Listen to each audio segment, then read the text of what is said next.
Chapter 1. Lightning in a Bottle. Lightning was not meant to be tamed, but Dr. Kanji Saito had spent the last 5 years of his life trying anyway. He stood on the observation deck of Neotech Telecom's gleaming spiral headquarters, watching dark clouds gather over Tokyo Bay. His tablet chirped with another system anomaly, the third this week. The afternoon sky had transformed from clear blue to threatening gray in less than an hour. His hand found the small copper kite pin on his lab coat lapel, a reminder of that day 12 years ago when 2 students screamed as electricity arced through his university laboratory. "The drones are prepped and ready," his assistant said. "Weather conditions are optimal. Minister Tamura just arrived with her entourage." "And the safety protocols?" "Triple-checked as you requested, though we are still seeing those odd power fluctuations in Unit 7 and 23.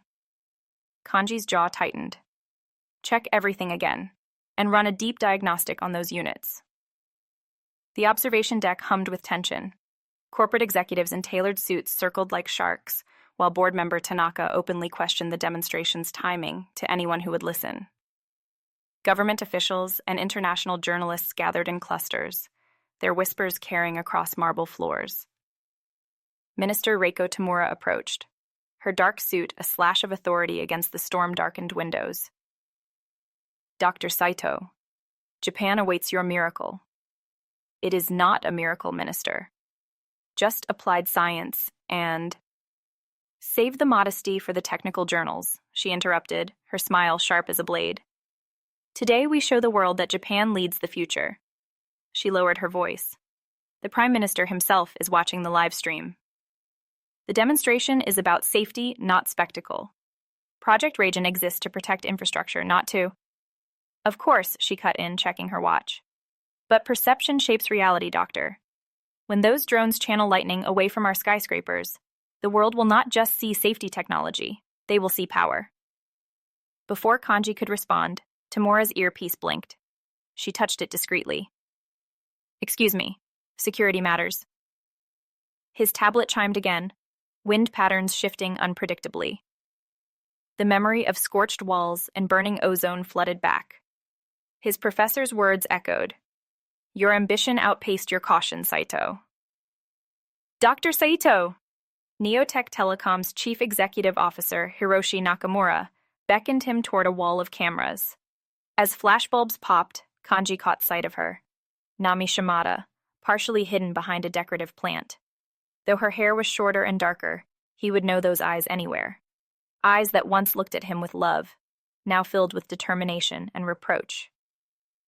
The next hour blurred past in a haze of warnings, unauthorized access attempts, system anomalies multiplying, weather patterns destabilizing. When Minister Tamura ordered an early launch despite his protests, Kanji knew this was not just about protecting cities anymore. He found the hidden code too late. As lightning struck the drone formation, energy did not disperse but pooled, building to impossible levels. Tokyo's lights flickered and died in waves as the power grid buckled. Through emergency-lit chaos, Kanji met Tamura's gaze through the command center's glass. Her expression held no surprise, only cold satisfaction. On his screen, one final message. "Now they will see what you have really built." The words came from inside Neotech Telecom's secure network, from someone with the highest level access. In the pandemonium, Nami vanished with proof of what Project Raijin had become. Not a shield, but a weapon. And Kanji realized his greatest fear was not failure. It was succeeding at something he never meant to create. Chapter 2. Stormfront. The darkness devoured Tokyo. Kanji staggered down the emergency stairwell, each footfall echoing off concrete walls. 27 floors below the command center, his legs quivered and his chest heaved. The backup generators remained silent, an impossibility, given Nippon Telegraph and Telephone's triple redundant systems. Dead phones, dead networks. The blackout had spread far beyond their worst-case models. Through windows, he glimpsed a city transformed. Traffic snarled in lightless intersections, silhouettes moving in darkened buildings and the wail of distant sirens. The lobby churned with panic. Emergency lights painted desperate faces in crimson. Security guards wrestled with a surge of executives and officials demanding answers. Through the glass doors, rain pelted the gathering crowd, their anger visible even in shadow. "The drones," Kanji muttered, shouldering through the press of bodies. "Have to reach the drones." A hand yanked him back. Miyazaki, his junior engineer, panic etched on his rain-slick face. "The lightning struck the tower." Miyazaki's voice cracked. "How? The safeguards." "Where's the team?" "Split up. Some trapped in elevators. The backups compromised. All of them." Kanji watched another flash illuminate the mob outside. Signs appeared in the strobe. Murderers, terrorists, Nippon Telegraph, and telephone kills. "Secondary command centers are only shot," Kanji said. "That crowd will tear you apart," Miyazaki warned. "They've already attacked 3 engineers. Show me the service tunnel. Now." Minister Tamura observed the Emergency Operations Center beneath the National Diet Building. Technicians darted between stations amid urgent whispers and keyboard clatter. Screens flickered with partial data. Hospital generators failing, traffic accidents mounting, panic spreading ward by ward. "Casualties?" she asked, steel in her voice. Her aide approached. 12 injured in the surge, 3 critical at KO Hospital when life support faltered. Traffic deaths rising. Trains stranded underground. International response? America demands answers. China claims weather weapon deployment. The United Nations. Later. Communication status? Emergency landlines only. Civilian networks dark. But the broadcast? Tamura turned. How far did it spread? Every major network caught it live. International too. The footage is damaging. A monitor looped grainy images. Drones swarming Tokyo Tower. Lightning striking. Systems failing. Then Nami Shimada's face, resolute. Project Raijin was not meant to stop storms. It was meant to create them. The screen filled with classified documents, weapons specifications, military applications, attack scenarios. Tamura's jaw clenched. Find her. Use everything. Minister, the cabinet's assembling. Shortly. She adjusted her jacket. And get me Saito. Whatever it takes. Nami crouched in an abandoned shop, water dripping from her coat. Empty shelves testified to panic's swift arrival. Outside, people hurried through rain-slicked streets, faces drawn with fear. Feed status? She asked. Keita hunched over his radio, fingers dancing across dials. Main broadcast hit everywhere. Document dump got interrupted, maybe 60%. Enough to expose the weapons program. Enough to get us killed, he countered. They're already blaming Stormfront. The radio crackled. Remain indoors. Power restoration efforts ongoing. Terrorist elements suspected. Keita killed the sound.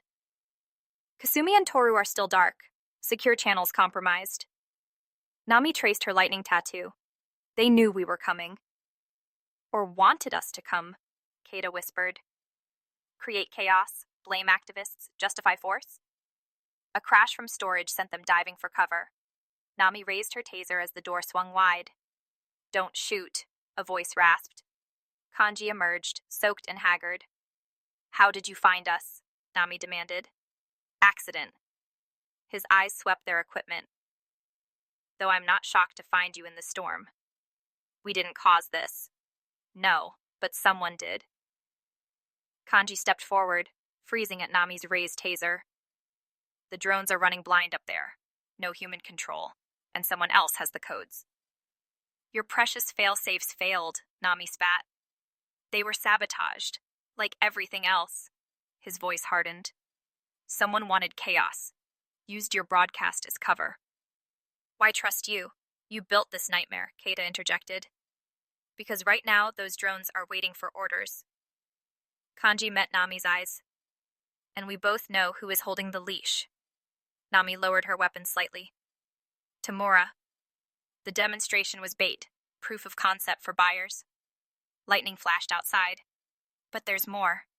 Hidden protocols I never wrote. Through the window, a drone hovered just above the roofline, metal skin crackling with electricity. Its movements were not random. It was hunting. Kata whispered, "They're tracking us." "Not us," Kanji said grimly. "Me." Chapter 3. Power Games. The basement of Nippon Telegraph and Telephone headquarters felt like a tomb. Emergency lights cast red shadows across server banks that stretched into darkness. The air tasted metallic from overheated circuits, and water dripped somewhere in the gloom. Kanji hunched over his tablet, isolating rogue commands infiltrating the Raijin network. Each keystroke echoed through the cavernous space. The infiltration is deeper than a surface hack. They are using our own authentication keys. Nami paced behind him. An inside job, just like those so-called accidental data leaks last month. "Save the accusations," Minister Tamura snapped. She stood apart from them, phone pressed to her ear, whispering urgently in formal Japanese. Her navy suit remained crisp despite the chaos, though strain showed in the tight lines around her eyes. On his screen, Kanji watched drone flight patterns fracture. Half maintained their weather modification routes, while the others broke formation to circle power substations across Tokyo. 27 minutes before they trigger another coordinated strike, he announced. Someone is corrupting the targeting algorithms line by line. Nami leaned over his shoulder. "Can you not just shut them down?" "They have bypassed the kill switch." He rubbed his temples. "We need direct access to the master control node." Tamura ended her call. "The Prime Minister demands answers. Half the cabinet believes this is foreign interference." "And the other half?" Nami challenged. Tamura's expression hardened. "The other half suspects eco-terrorism." The accusation crackled between them. Kanji intervened before Nami could retaliate. "The primary node is in the Faraday-caged." He pointed to a sealed door. "No wireless access. We have to connect directly." "That requires director-level clearance," Tamura said. "Security protocols will not matter when Tokyo goes dark." Kanji's voice turned harsh. "Hospitals are running on backup power. The financial district is frozen." Nami pulled out a small device. "I can get us in." "Of course you can," Tamura said. "How many other Nippon Telegraph and Telephone systems have you compromised? How many safety regulations did you ignore to rush this project?" Nami shot back. "How many corners did you cut?" "I secured our nation's future," Tamura hissed. "While you vandalized corporate offices, I was protecting millions from natural disasters." "Enough." Kanji slammed his hand against a server rack. The sound reverberated through the room. His tablet pinged. 3 more substations went dark. The blackout crept west toward Shinjuku. 25 minutes, he said. "We need that access." Tamura reached inside her jacket and withdrew a black card. "Director Emergency Override. Insurance for worst-case scenarios." Nami's eyes narrowed. "More secrets, Minister?" The card unlocked the reinforced door with a pneumatic hiss. Inside, blue light bathed a quantum processing cluster wrapped in cooling pipes and diagnostic displays. Kanji connected his tablet and initiated a diagnostic sequence. Code scrolled past until he jabbed at the screen. "This signature, it's using Mishima's credentials." "Hiro has been in Kyoto for weeks," Tamura said, but uncertainty tinged her voice. "His access is active now, modifying drone targeting." Kanji's eyes widened. "Unless the Defense Ministry demonstration. That is when they got in." Tamura's face drained of color. "What did you authorize?" Kanji demanded. The building shuddered as lightning struck nearby. Alarms wailed. "They have hit East Tokyo's power hub," Nami reported. Tamura straightened. "The Defense Ministry requested limited access to evaluate potential applications, a classified arrangement." "You weaponized it," Nami's voice dripped venom. "Every major power develops weather modification technology," Tamura countered. "We could not fall behind." Kanji attacked the terminal, trying to quarantine compromised systems. But the infection spread faster than he could contain it. 18 minutes, he announced. "When the swarm converges, the power surge will fry everything." Nami approached. "What about your old tricks? The back doors you always built in?"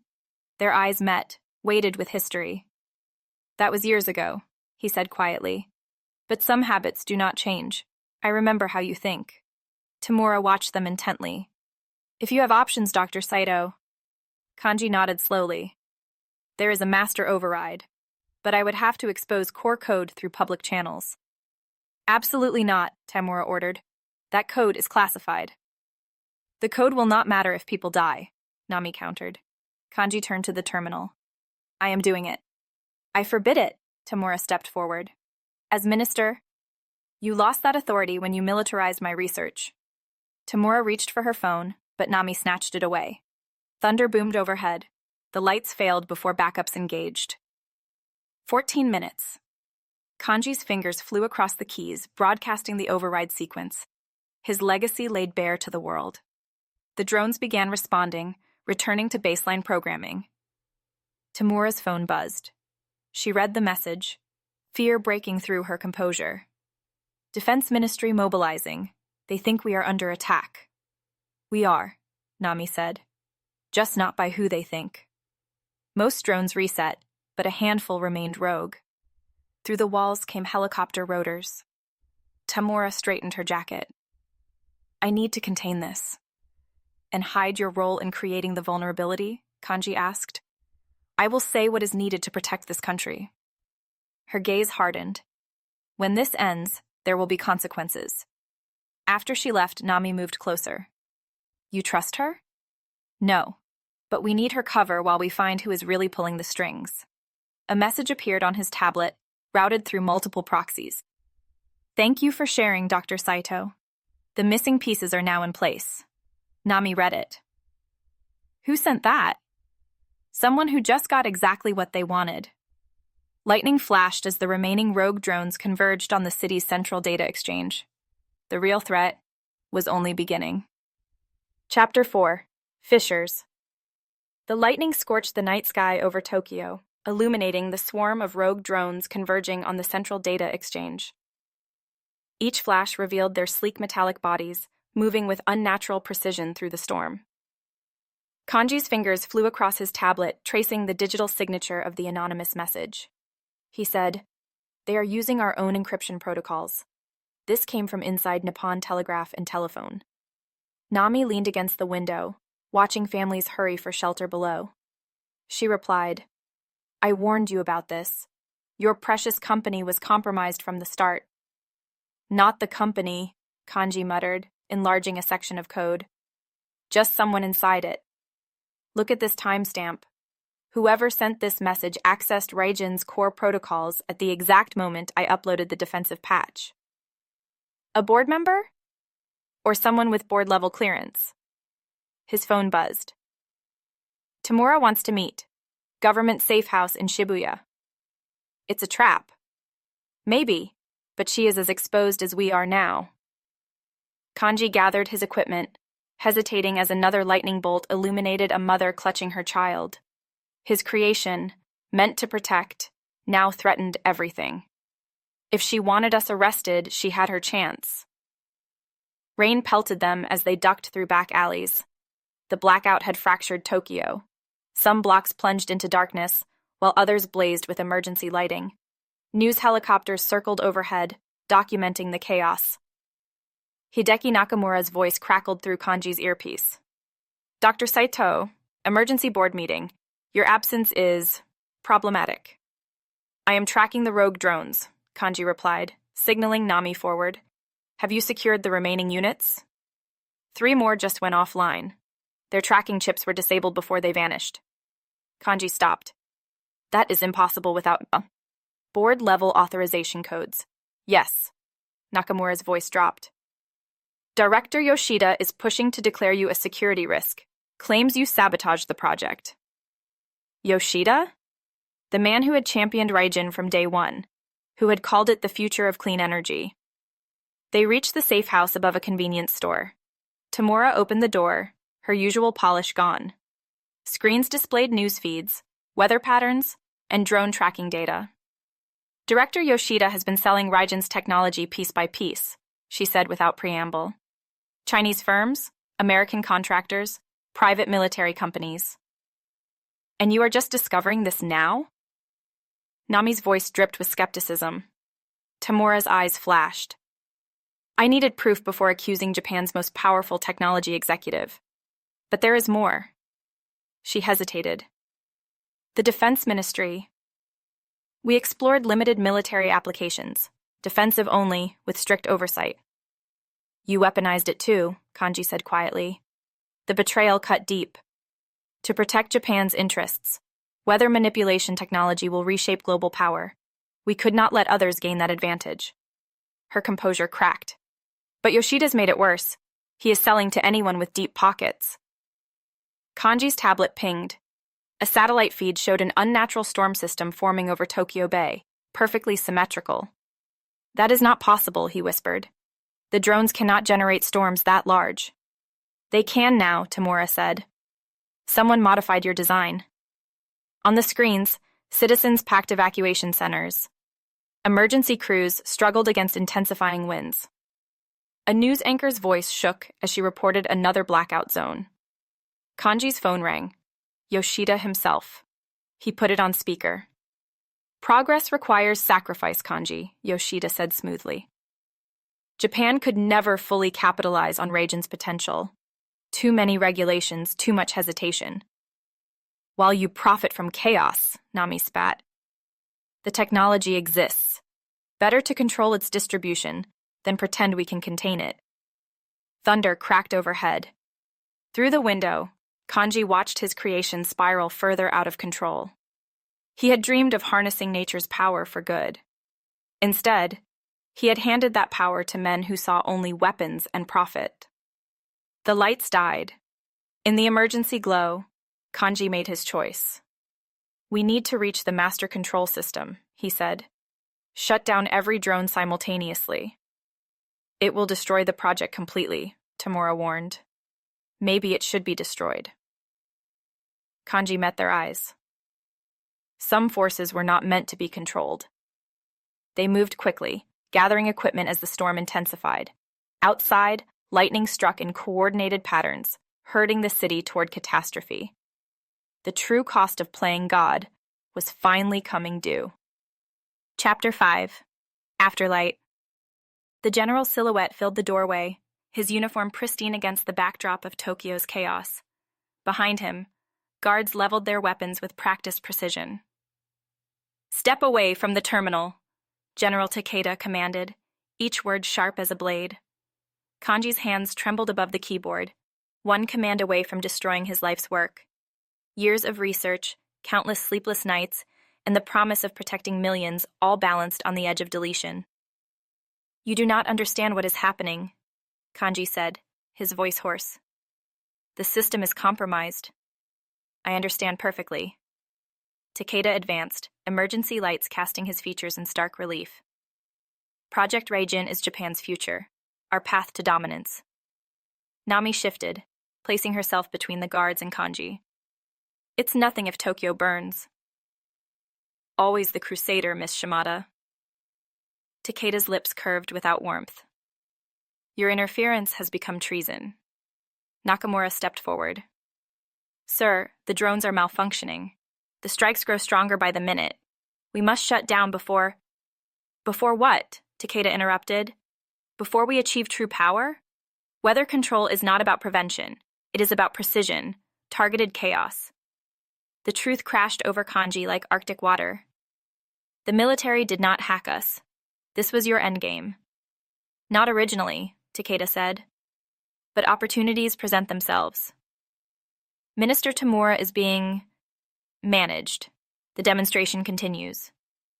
Through the window, unnatural storm clouds churned, pregnant with electric fury.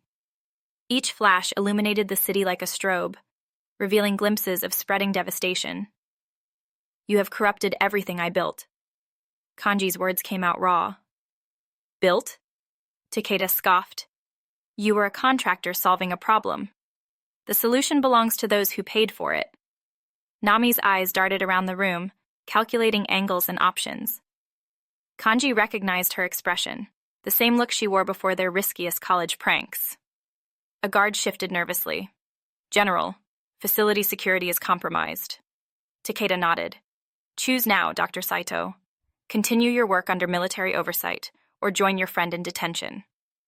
The terminal chimed, an incoming transmission bearing Minister Tamura's encryption key. There is another choice, came a steel-edged voice. Minister Tamura stood in the doorway, blood staining her torn sleeve, flanked by armed security officers targeting Takeda's men. Minister, Takeda faltered. How? Did I escape your trap? Tamura's smile held no humor. I've outlasted better plotters than you, General. The air crackled with possibility as weapons remained trained on both sides. This facility is now under civilian emergency authority, Tamura declared. Stand down, General. You lack jurisdiction, Takeda snarled. The Prime Minister disagrees. She nodded to Kanji. End it, Doctor. Kanji turned to the terminal, but Takeda lunged. Stop him! Chaos erupted. Guards collided. Nakamura dove for cover. Nami swung a fire extinguisher in a deadly arc. Kanji's fingers flew across keys, entering authorization codes. His own, then Nakamura's memorized sequence. The third slot blinked accusingly. Minister Tamura fought toward him. Use mine! The gunshot cracked like thunder. Tamura stumbled, clutching her arm as Takeda leveled his smoking pistol. This operation continues, he growled. Without the final code, the kill switch remained locked. Above them, the drones wove their deadly pattern, building toward catastrophe. Nami, Kanji called. Remember Franklin? Understanding lit her face. During late-night coding sessions, they had theorized backdoors and ethical hacks, a secret language between them. Nami slid to the terminal. You actually built one? Trust issues run deep. He positioned to shield her. Think final project. The protocol, she whispered, fingers racing across keys. The screen transformed, base code replacing the authorization interface. Nami navigated hidden pathways with surgical precision, following breadcrumbs Kanji had left years before. Stop them! Takeda roared, but Tamura's team had gained control, disarming his guards. Found it, Nami announced. A lightning bolt prompt appeared. Passphrase? Kanji leaned close. Try kite in the storm. Red error message. Another shot rang out. A guard fell. Takeda advanced. Try redemption, Kanji urged. Wrong again. Kanji, hurry! Fear threaded through Nami's voice.